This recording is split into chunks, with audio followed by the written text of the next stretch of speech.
నమస్తే, welcome to V3 news. లక్ష్యం సమాజైతం. నేను సాయి సుధా. బులెటిన్ లో ముందుగా హెడ్లైన్స్. 4 నెలల ముందే వైఎస్ఆర్ వాహన మిత్ర రెండో ఏడాది చెల్లింపుల ప్రారంభం. లబ్ధిదారుల ఖాతాలోకి నగదు జమ చేసిన సీఎం జగన్. తాడేపల్లిని తాకిన కరోనా. 4 కరోనా పాజిటివ్ కేసుల నమోదు. 2 గ్రామ వాలంటీర్లకు కరోనా సోకడంతో ప్రజల ఆందోళన. ఒంగోలులో మంత్రి బాలినేని శ్రీనివాస్ మీడియా సమావేశం. పేద ప్రజలను పట్టించుకోపోవడంలో చంద్రబాబు నిర్లక్ష్యం వహించారన్న మంత్రి.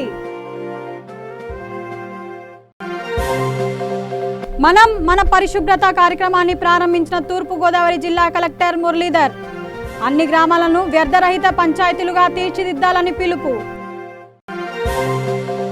ఇసుక కొరతపై పాలకొల్లు ఎమ్మెల్యే నిమ్మల రామానాయుడు వినూత్న నిరసన.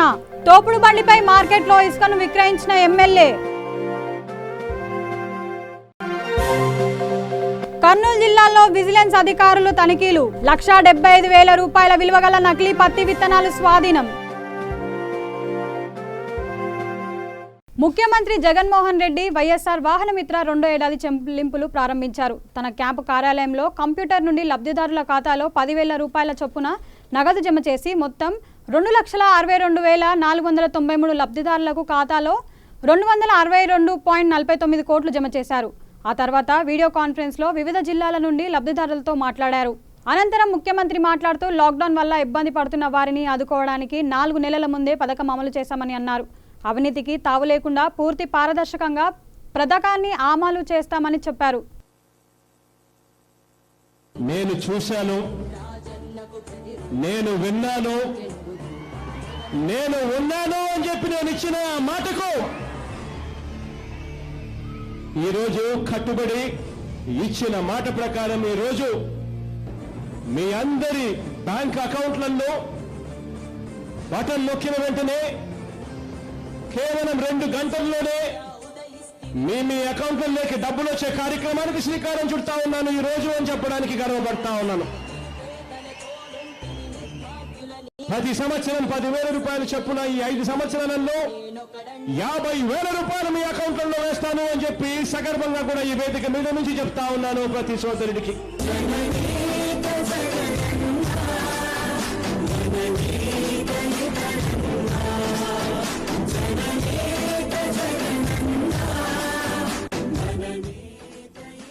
ఈ వాహన మిత్ర పథకం గౌరవనీయులు రాష్ట్ర ముఖ్యమంత్రి వైఎస్ జగన్మోహన్ రెడ్డి గారు ఇప్పుడే ప్రకటించడం మాకు ఆనందదాయకం అనిపించింది.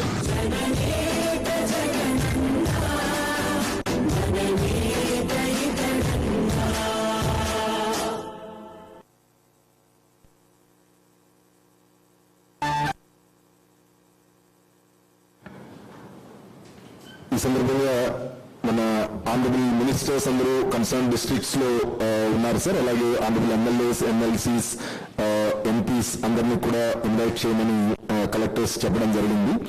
సో ఈ సందర్భంగా తమని బెనిఫిషరీస్ ని ఉద్దేశిస్తూ మాట్లాడాల్సిందిగా రిక్వెస్ట్ చేస్తాం. అందరు కలెక్టర్స్ లైన్లో ఉన్నారు కదమ్మా.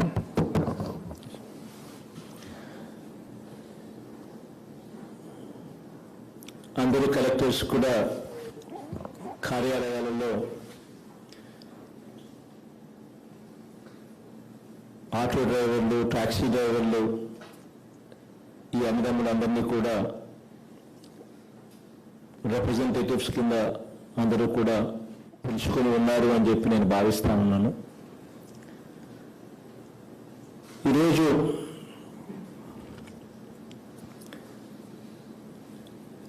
ఆటో, టాక్సీ, మ్యాక్సీ క్యాబ్ ఇవన్నీ కూడా సొంతంగా కొనుక్కొని బ్రతకడం కోసం ఉద్యోగాలు లేక అవస్థలు పడతా ఉన్న పరిస్థితుల మధ్య సొంతంగా ఇవన్నీ కూడా కొనుక్కొని ఆటో కానీ, టాక్సీ కానీ, మ్యాక్సీ క్యాబ్ కానీ కొనుక్కొని బ్రతుకు బండిని తీర్చడం కోసం బ్రతకడానికి సొంతంగా కొనుక్కొని నడిపిస్తా ఉన్న ఈ అందరి అన్నదమ్ములకు కూడా మంచి జరగాలని మనస్ఫూర్తిగా కోరుకుంటూ ఈ కార్యక్రమానికి శ్రీకారం చుడతా ఉన్నాం. ఈరోజు గత సంవత్సరం ఈ కార్యక్రమం అక్టోబర్ 4వ తారీఖున చేశాం. ఈ సంవత్సరం అక్టోబర్ 4వ తారీఖు దాకా కూడా ఆగలేదు. ఈ సంవత్సరం జూన్ 4వ తారీఖుని ముందుగానే ఈ కార్యక్రమానికి శ్రీకారం చుట్టాం. కోవిడ్ సమయంలో బ్రతకడానికి కష్టంగా ఉన్న పరిస్థితులు ఏర్పడ్డాయి. ఆటోలు తిరగలేని పరిస్థితిలో, ఆటోలు టాక్సీలు కూడా రోడ్ల మీద తిరగలేని పరిస్థితిలో కుటుంబాలు ఇబ్బంది పడతా ఉన్నాయన్న సంగతి గమనించి వీళ్ళందరికీ కూడా ఎంత ఫాస్ట్గా, ఎంత వేగంగా వీళ్ళకి మంచి చేయగలిగితే అంత వేగంగా మంచి జరగాలనే ఉద్దేశంతో ఈరోజు శ్రీకారం చుడతా ఉన్నాం. ఆ రోజు 2018లో మే మాసం అనుకుంటా ఏలూరులో నా పాదయాత్ర జరుగుతూ ఉండగా ఆ రోజు ఆ ఏలూరు సభలో ఒక మాట ఇచ్చా. పాదయాత్ర జరుగుతూ ఉండగా ప్రతి జిల్లాలోనూ కూడా ప్రతి వర్గము నా దగ్గరికి వచ్చి వాళ్ళ సమస్యలు చెప్పుకుంటూ వస్తూ ఉన్నారు. ప్రతి జిల్లాలోనూ కూడా మరీ ముఖ్యంగా ఈ ఆటో డ్రైవర్లు అయితే అప్పట్లో ఇన్సూరెన్స్ కట్టలేక, ఫిట్నెస్ సర్టిఫికేట్ తెచ్చుకోలేక, ఈ ఇన్సూరెన్స్ కడితేనే ఫిట్నెస్ సర్టిఫికేట్ ఇస్తారు, రిజిస్ట్రేషన్ ఖర్చు కట్టాలి. ఇందులో ఇన్సూరెన్స్ అమౌంట్ అనేది చాలా పెద్ద అమౌంట్, ప్లస్ ఫిట్నెస్ సర్టిఫికేట్ కావాలంటే కొద్ది గొప్ప రిపేర్లు, ఇవి చేసుకోలేక ఇబ్బంది పడతా ఉన్న ఆటో అన్నదమ్ములు బ్రతకడమే కష్టమవుతా ఉన్న పరిస్థితుల్లో అంతో ఎంతో వస్తూ ఉన్న ఆ సొమ్ములో నుంచి ఇవన్నీ పెట్టుకోవాల్సి వస్తే, ఇవన్నీ పెట్టుకోకపోతే, ఫిట్నెస్ సర్టిఫికేట్ లేకపోతే రోజుకి 50 రూపాయలు చొప్పున జరిమానా విధిస్తా ఉన్న రోజులు. అటువంటి పరిస్థితుల్లో నా దగ్గరకు వచ్చినప్పుడు ప్రతి జిల్లాలోనూ ఇదే పరిస్థితులతో నా దగ్గరకు వచ్చినప్పుడు నిజంగా కూడా నాకు అనిపించేది, బ్రతకడానికి కష్టపడి బ్రతుకుతా ఉన్న పరిస్థితుల్లో ఒకేసారి ఫిట్నెస్ సర్టిఫికేట్ కోసం 10,000 రూపాయలు ఖర్చు అయ్యే పరిస్థితి వస్తూ ఉన్నప్పుడు వీళ్ళందరూ ఇబ్బంది పడతా ఉన్న పరిస్థితుల్లో ప్రభుత్వం వీళ్ళ మీద సింపతి చూపించాల్సింది పోయి ఏకంగా పెనాల్టీస్ చొప్పున సంపాదించేదే రోజుకు 300 సంపాదిస్తే గొప్ప, ఆ 300 రూపాయల్లో 50 రూపాయలు పెనాల్టీ కోసం, ఫిట్నెస్ సర్టిఫికేట్ లేకపోతే పెనాల్టీ కోసం అని చెప్పి వేధిస్తా ఉన్న పరిస్థితుల్లో వీళ్ళు ఎలా బ్రతకగలుగుతారు అని చెప్పి అనిపించేది. అక్కడి నుంచి ఏలూరు సభలో మాటిచ్చా. ఆ మాటను నెరవేరుస్తూ అధికారంలోకి వచ్చిన వెంటనే అడుగులు ముందుకు వేశాం. తాడపల్లిలో కరోనా కలకలం రేపింది. ముఖ్యమంత్రి జగన్మోహన్ రెడ్డి నివాసానికి అతి చేరువలో గల ఎన్టీఆర్ కట్ట మరియు క్రిస్టియన్ పేటలో 4 కరోనా పాజిటివ్ కేసులు వెలుగు చూశాయి. దీంతో అధికారులు అప్రమత్తమయ్యారు. కాగా ఇందులో 2 వాలంటీర్లు ఉండడంతో ప్రజలు మరింత భయభ్రాంతులకు గురవుతున్నారు. అధికారులు తాడేపల్లి ప్రాంతాన్ని మొత్తం తమ ఆధీనంలోకి తీసుకొని అన్ని రకాల శానిటైజ్ పనులు చేపట్టారు.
ప్రజలు భాగస్వామ్యంతో మన పరిశుభ్రత కార్యక్రమాన్ని విజయవంతం చేయాలని తూర్పుగోదావరి జిల్లా కలెక్టర్ మురళీధర్ రెడ్డి పిలుపునిచ్చారు. రాజమహేంద్రవరం రూరల్ మండలం వెంకటనగరంలో మన పరిశుభ్రత కార్యక్రమాన్ని ప్రారంభించారు. ఈ కార్యక్రమానికి ముఖ్య అతిథిగా జిల్లా కలెక్టర్ మురళీధర్ రెడ్డి పాల్గొని మహాత్మా గాంధీని చిత్రపటానికి పూలమాలలు వేసి కార్యక్రమాన్ని ప్రారంభించారు. ఈ సందర్భంగా మాట్లాడుతూ దేశంలో వ్యర్థ పదార్థాలు నివారణను సమర్థవంతంగా అమలు చేస్తూ మన రాష్ట్రం విశిష్ట గుర్తింపు పొందుతుందని అన్నారు. అన్ని గ్రామాలను వ్యర్థరహిత పంచాయతీలుగా తీర్చిదిద్దాలని తెలిపారు. ఈ కార్యక్రమానికి రావడానికి అంటే రెండు కారణాలు. ఒకటి, ఎనీ గవర్నమెంట్ స్కీమ్ మనం లాంచ్ చేసినప్పుడు కొద్దిగా కొత్త స్కీమ్ వచ్చినప్పుడు మొమెంటం రావాలంటే కొద్దిగా పై అధికారులు కానీ లేకపోతే మినిస్టర్స్ కానీ పబ్లిక్ రిప్రజెంటేటివ్స్ కానీ ఇలాంటి పార్టిసిపేట్ చేస్తే ఆ మొమెంటం బిల్డప్ అవుతుంది. దానికోసం మామూలుగా చేస్తాం. అది ఒక కారణం ఇక్కడ రావడానికి. మరి నూతనంగా ప్రభుత్వం వచ్చిన తర్వాత కూడా చాలా కార్యక్రమాలు వస్తున్నాయి. ప్రతి కార్యక్రమం కూడా మీరు చూస్తూనే ఉన్నారు. అదేవిధంగా ఈ కార్యక్రమం ఏదైతే ఉందో ఇంకా ఎక్కువగా ఇంపార్టెన్స్ ఇవ్వాల్సిన అంశము. కాకపోతే మనం అందరం కూడా దీన్ని బాగా నెగ్లెక్ట్ చేసేటువంటి అంశం కూడా ఇదే. ఇంకా రెండో కారణం ఏంటంటే, నేను కొంతకాలంగా అంటే ఈ కలెక్టర్ పోస్ట్ ముందర అగ్రికల్చర్ కమిషనర్ చేశాను. దానికి ముందర చేసినటువంటి పోస్ట్ ఏదైతే ఉందో దీనికి రిలేటెడ్ దాదాపుగా ప్రతి సంవత్సరం కూడా భారతదేశ వ్యాప్తంగా నేషనల్ వైడ్ కూడా స్వచ్ఛ భారత్ మిషన్లో అర్బన్కు సంబంధించి కానీ రూరల్కి సంబంధించి కానీ ఒక జాతీయ స్థాయిలో గుర్తింపు తెచ్చుకోగలిగాం మన రాష్ట్రానికి సంబంధించి. ఆ మంచి పని ఏదైతే ఉందో అది ముందరికి తీసుకెళ్లాలనేది నా ఆశ కాబట్టి ఇక్కడికి రావడం జరిగింది. అయితే ఈ శానిటేషన్ ఇవన్నీ ఏంటి, వీళ్ళు ఇలా చేస్తున్నారు, అది ఇదని రకరకాలుగా మీరు అనుకుని ఉండొచ్చు. గ్రీన్ అంబాసిడర్స్ అని చెప్పేసి మనం ఒక నూతన వ్యవస్థను తీసుకురావడం జరిగింది. ఇప్పుడు ఇక్కడ అందరూ ఇంతమంది ఉన్నారు. నేను ఒక సింపుల్ ప్రశ్న వేస్తాను మీకు. మనం ఏదన్నా ఉద్యోగం కానీ లేకపోతే మనం చేసినటువంటి పనికి ప్రతిఫలంగా మనం చేసే దాని పనికి ప్రపోర్షనేట్ కోరుకుంటాం. నేను ఇప్పుడు ఒక పని చెప్తాను మీకు. మీరు మామూలుగా మనం ఒకరి ఇంట్లో వెళ్ళి ఇంటి పనులు చేయాలనుకోండి, ఇంట్లో ఉన్నటువంటి వంట పని కానీ ఆ ఇంట్లో ఉన్నటువంటి చెత్త సేకరించడం కానీ ఇలాంటి పనులన్నీ మీరు చేయాలి. నాకు తెలిసి టౌన్స్లో అయితే, రాజమండ్రి లాంటి టౌన్స్లో అయితే యావరేజ్ 1200 మందికి సంబంధించిన శానిటేషన్ పని చేస్తున్నందుకు అతనికి రోజుకు విశాఖకు వచ్చేందుకు ప్రయత్నించే చంద్రబాబు ఎందుకు రాలేదని మంత్రి బాలినేని శ్రీనివాస్ ప్రశ్నించారు. కేవలం ఏపీకి మహానాడు కోసమే వచ్చారని అన్నారు. ప్రకాశం జిల్లాలో ఒంగోలులో మీడియాతో మాట్లాడుతూ ఏపీలో ఆదాయం లేకపోయినా ప్రజల సంక్షేమం కోసమే జగన్ కృషి చేస్తున్నారని చెప్పారు. జగన్ చేస్తున్న అభివృద్ధికి టీడీపీ నేతలు సైతం మెచ్చుకుంటున్నారని, గతంలో చంద్రబాబు పేద ప్రజలను పట్టించుకోపోవడంలో నిర్లక్ష్యంగా వ్యవహరించారని అన్నారు. మళ్ళీ ఎందుకు బాగాలేదు వైజాగ్? ఆయన కేవలం మహానాడు కోసం వచ్చాడు తప్ప ప్రజలు పట్టించుకునే దానికి లేదు. ఆయన చేస్తున్న కార్యక్రమాలు అది ఆయన ఏందో ఆ పార్టీ నాయకులు ఏందో చూసుకున్నారు తప్ప పేద ప్రజలను ఏ రోజు కూడా ఆయన పట్టించుకున్న పాపాను పోలేదు. మరి ఈరోజు ఎక్కడ పోయినా తెలుగుదేశం నాయకులు కూడా ఈరోజు అభినందిస్తున్నారు ఈరోజు జగన్మోహన్ రెడ్డి గారిని. మరి మా ముఖ్యమంత్రి ఏందయ్యా మరి అన్ని అప్పులు చేశాడు, ఒక సంక్షేమ పథకం ఏర్పాటు చేయలేదు, మీకు మేము ముఖ్యమంత్రి ఇన్ని పథకాలు ఎక్కడేం చేస్తున్నారు డబ్బులని అడుగుతూ ఉన్నారు మమ్మల్ని. అయ్యా మాకే తెలియదు స్వామి మేమని చెప్తూ ఉన్నాం. అట్లా చేస్తున్నటువంటి పరిస్థితులు ఉన్నాయి. మాకే ఆశ్చర్యంగా ఉంది ముఖ్యమంత్రి గారు ఇన్ని పథకాలు ఈ రకంగా ఈ కోవిడ్లో రెవెన్యూ లేకపోయినా, ప్రభుత్వానికి రెవెన్యూ లేకపోయినా కూడా ఈరోజు ఈ రకంగా సంక్షేమ పథకాలు ఇస్తున్నారంటే నిజంగా ఆశ్చర్యపడాల్సిన అవసరం ఉంది. ప్రతిపక్ష నాయకుడు గారు ఆయనకి ఎన్ని చేసినా కూడా ఆయనకి అంతా పసుపు ఇదంటారు కదా, పచ్చ కామర్లకి పచ్చ కనిపిస్తుంది, అది ఆయన ఉద్దేశం. కోట్లు మరి నేను అడుగుతా ఉన్నా, ఒక రకంగా గతంలో తెలుగుదేశం పార్టీ అన్నా క్యాంటీన్ ఏ రంగు వేసింది, శ్మశానాలకు ఏ రంగు వేసింది,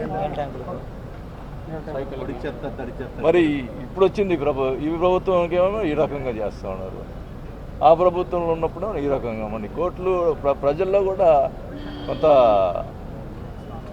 సానుభూతి వచ్చింది ఎక్కువ, ఈ రకంగా చేస్తాను. కోట్లు మేనేజ్ చేస్తానని నేను చెప్పటం లేదు, కానీ కోర్టులో ఎందుకు ఈ రకంగా జరుగుతుందనేది ప్రజలు ఆలోచించే పరిస్థితి వచ్చేసింది. మరి ముఖ్యమంత్రి గారు మరి పేదవాళ్ళ గురించి ఎంత ఆలోచిస్తున్నారో ఈ రకంగా అర్థమవుతా ఉంది. మరి అన్ని రకాలుగా ఇన్ని ఇబ్బందులు, ఆర్థిక ఇబ్బందులు ఉన్నా కూడా రాష్ట్రంలో మరి ఈరోజు ముఖ్యమంత్రి గారు అన్ని రకాలుగా ఏ స్కీమ్ కూడా ఆపకుండా అన్ని రకాల స్కీములని మరి ఇంప్లిమెంట్ చేస్తూ ఉన్నారు. మరి ఈ జూన్ నెలలోనే ఇంకా కూడా 4 స్కీములు ఆయన చెప్పినటువంటి విషయాల్లో ఈ జూన్ నెలలోనే మళ్ళీ ఇవ్వటం జరుగుతుందని కూడా తెలియజేసుకుంటా ఉన్నాం. దానికి కూడా డేట్లు, ఆయన క్యాలెండర్ డేట్ కూడా ఇవ్వటం జరిగింది.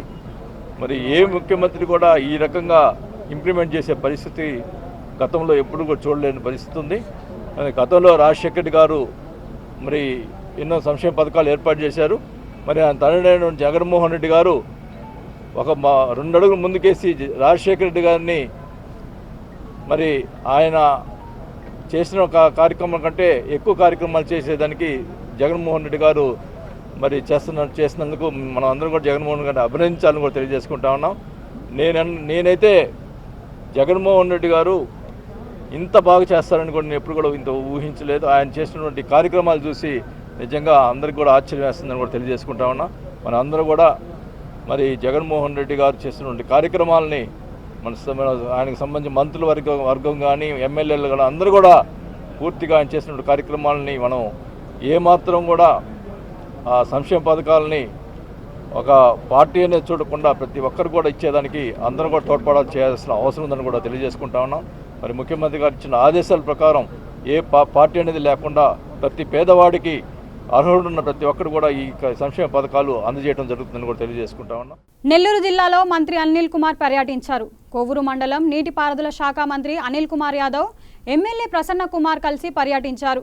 జిల్లాలో ఏర్పాటు చేస్తున్న పెన్నా బ్రిడ్జిని ఈ ఏడాదిలోపు సీఎం జగన్ ప్రారంభించేలా కృషి చేస్తున్నామని చెప్పారు. నెల్లూరులో ట్రాఫిక్ ఎక్కువగా ఉండే ఆత్మకూరు బస్టాండ్ వద్ద ట్రాఫిక్ ఇబ్బందులపై అధికారులతో మాట్లాడి చర్చలు తీసుకుంటామని అన్నారు.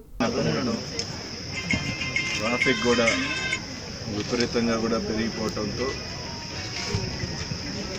ఆత్మకూరు బస్టాండ్ ఏదైతే ఇప్పుడు అన్ని నెల్లూరు జిల్లాలో ఉన్న కొన్ని ప్రాంతాలకు ఏదైతే ట్రాన్సిట్గా ఉందో ఆత్మకూరు బస్టాండ్ని పెద్దలు ప్రసన్న కోరు శాసనసభ్యులు ప్రసన్న గారి చొరవతో ఈ ప్రాంతానికి కొద్దిగా దాన్ని మనం మార్చుకోగలిగితే కొత్త బస్టాండ్ని కట్టుకొని ట్రాన్స్పోర్ట్ మినిస్టర్ గారితో కూడా మాట్లాడటం జరిగింది. ఒకసారి వచ్చి చూసి అధికారులందరితో కూడా మాట్లాడుకొని ఏదైతే మనకి ప్రాంతంలో ఎక్కడైతే ల్యాండ్ అవైలబిలిటీ ఉందో ఒక 3 ఎకరాలలో ఆత్మకూరు బస్టాండ్ని మార్చుకొని ఇంకా కూడా మోడర్న్గా బస్టాండ్ కట్టుకొని కొద్దిగా టౌన్లో ట్రాఫిక్ తగ్గించుకోవడానికి అవకాశం ఉంటుంది. ప్లస్ ఇక్కడి నుంచి ట్రాన్సిట్ అయ్యేదానికి కూడా కొద్దిగా ఈజియెస్ట్ కన్వీనియంట్గా ఉంటుంది కాబట్టి దాన్ని కూడా ఒక ఆలోచన చేస్తూ ఉన్నాం.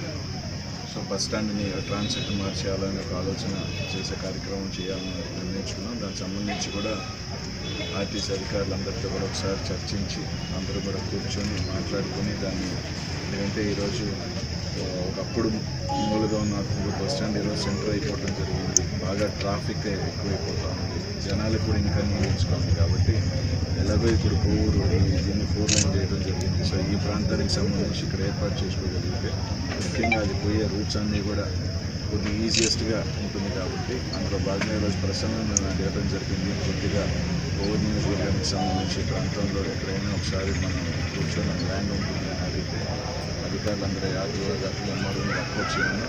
అలాగే బ్యారేజ్కి సంబంధించి తొందరలోనే ఈ సంవత్సరం అంటే అక్టోబర్ నెలల్లోనే బ్యారేజ్ని కంప్లీట్ చేసుకొని ముఖ్యమంత్రి గారి చేతుల మీదుగా ఓపెన్ చేయాలని ఒక నిర్ణయం తీసుకోవడం జరిగింది.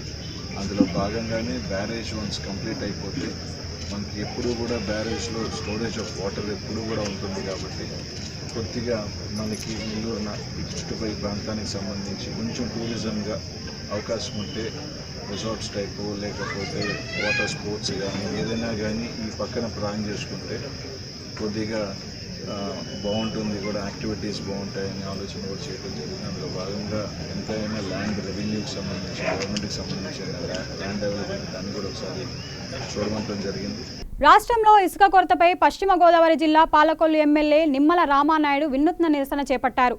తోపుడు బండిపై మార్కెట్లో ఇసుకను విక్రయిస్తూ నిరసనకు దిగారు. రాయల కాలంలో రత్నాలు రాసులుగా పోసి అమ్మితే జగన్ పాలనలో ఇసుకను రత్నాలుగా అమ్ముతున్నారని అన్నారు.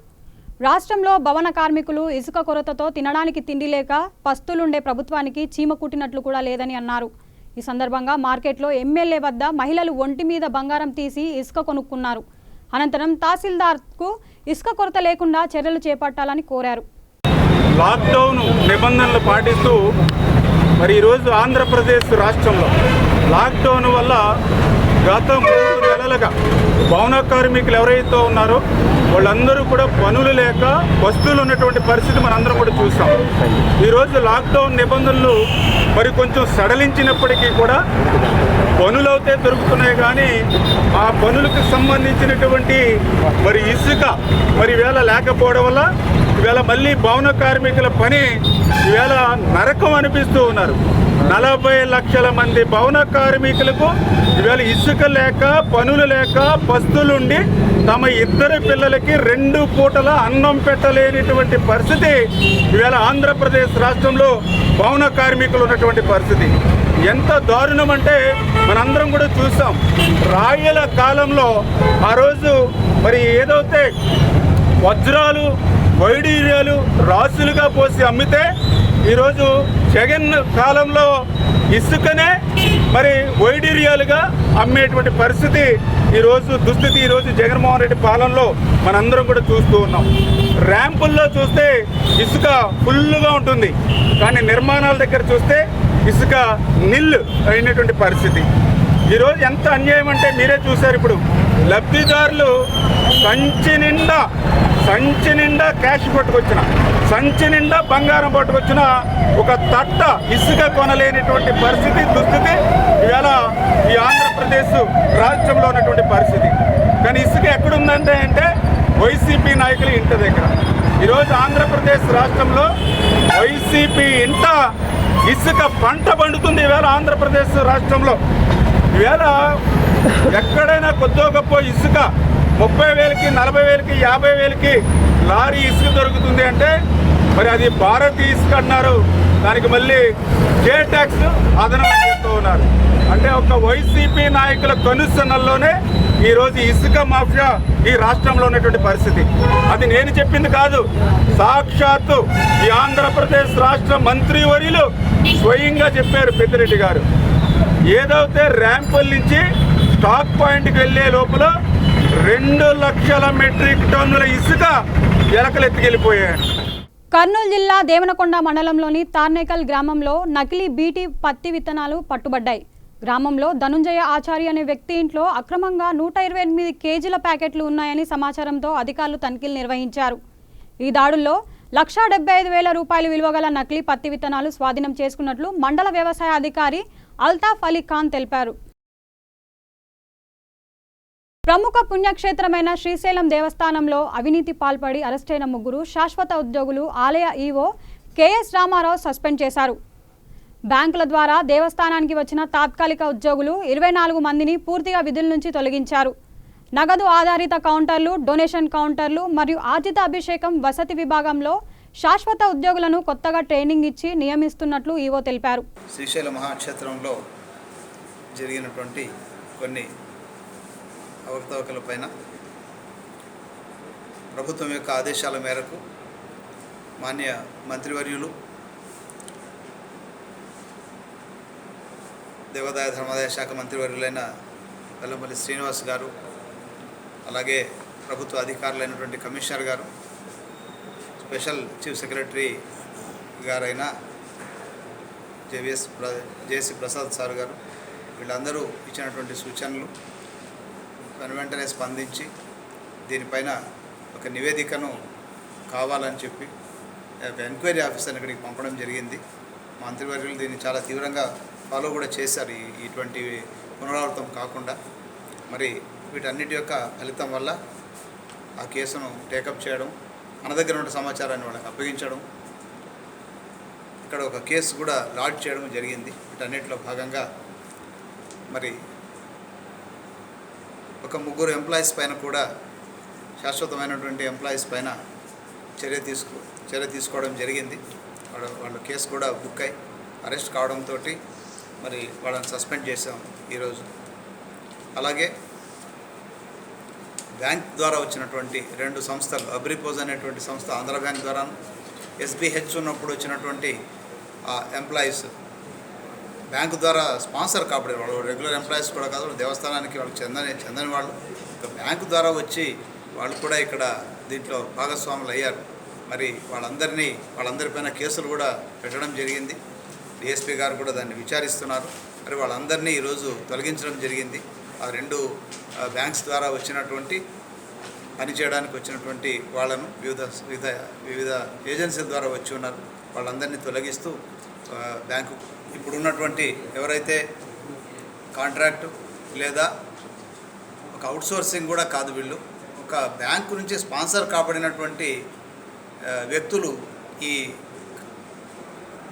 ఈ బాధ్యత నిర్వహించారు. ఇంతకాలం బ్యాంక్స్ ముందుకొచ్చి వాళ్ళు మేము ఇలాంటి సర్వీస్ ఇస్తామన్నప్పుడు క్షేత్రము దీన్ని యాక్సెప్ట్ చేసింది. మరి ఒక గుడ్ ఫెయిత్ తోటి చేశారు, దాన్ని వాళ్ళు దుర్వినియోగం చేసుకున్నారు. అందువల్ల ఈ రాబోయే రోజుల్లో కేవలం శాశ్వతమైనటువంటి ఎంప్లాయీస్, దేవస్థానం యొక్క ఎంప్లాయీస్ ద్వారా మాత్రమే ఈ కౌంటర్లను నిర్వహిస్తున్నాము. ఆల్రెడీ ప్రైవేట్ సంబంధించినటువంటి సాఫ్ట్వేర్ను తొలగించమని ఆదేశాలు వచ్చాయి కమిషనర్ గారి నుంచి. అది వెంటనే తొలగించాము. ఆల్రెడీ TMS సాఫ్ట్వేర్ను మేము ఉపయోగించడం జరుగుతోంది. ఈ TMS సాఫ్ట్వేర్ అడ్వాన్స్డ్గా ఉంది, ఫుల్ ప్రూఫ్గా ఉంది.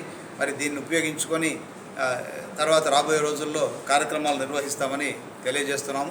దీనికి సంబంధించినటువంటి శిక్షణ కూడా ప్రారంభించడానికి APTS సంస్థతో కమిషనర్ గారు వాళ్ళు కూడా ఆదేశాలు ఇచ్చి ఉన్నారు. మరి వాళ్ళు కూడా త్వరలోనే వచ్చి అందరు ఎంప్లాయీస్కు శిక్షణ ఇస్తారు.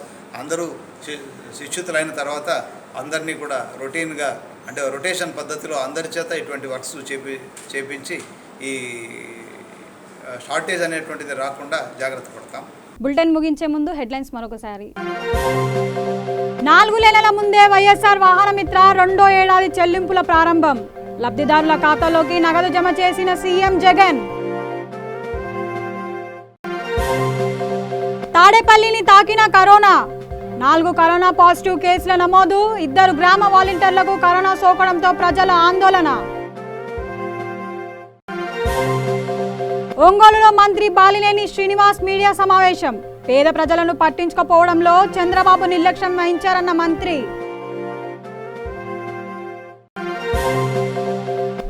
మన పరిశుభ్రత కార్యక్రమాన్ని ప్రారంభించిన తూర్పుగోదావరి జిల్లా కలెక్టర్ మురళీధర్.